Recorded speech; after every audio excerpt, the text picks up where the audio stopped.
This is Nightline, your tie line to the world, your open door to people and places. And this is Don Amici filling in for your old friend Walter O'Keefe.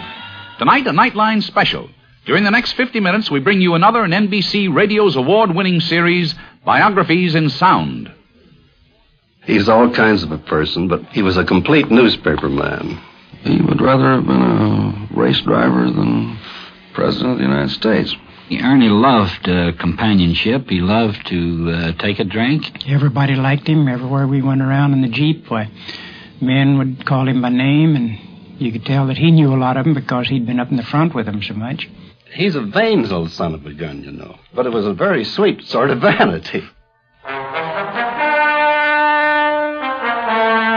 Pyle, typewriter in a foxhole.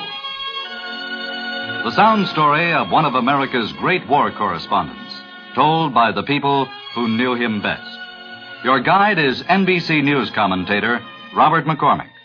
Perhaps the only people who knew Ernie Pyle really well were his few truly intimate friends and the millions of people who read his column. These people loved him. That, I think, is just a plain statement of fact.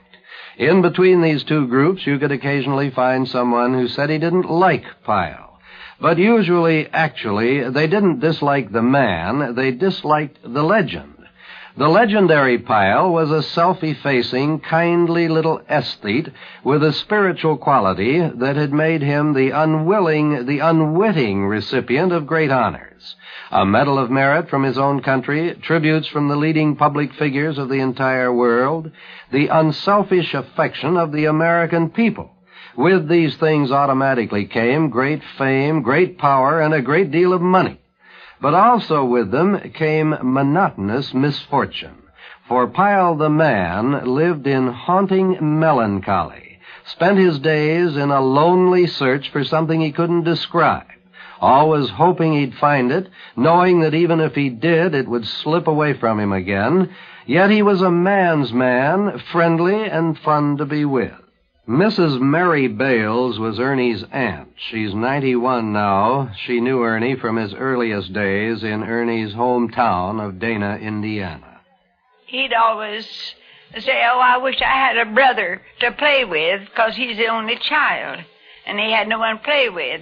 And he'd beg his mother and I to play with him once in a while. But he was quiet, a very quiet child, quite mannered.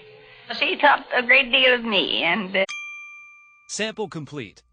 Ready to continue?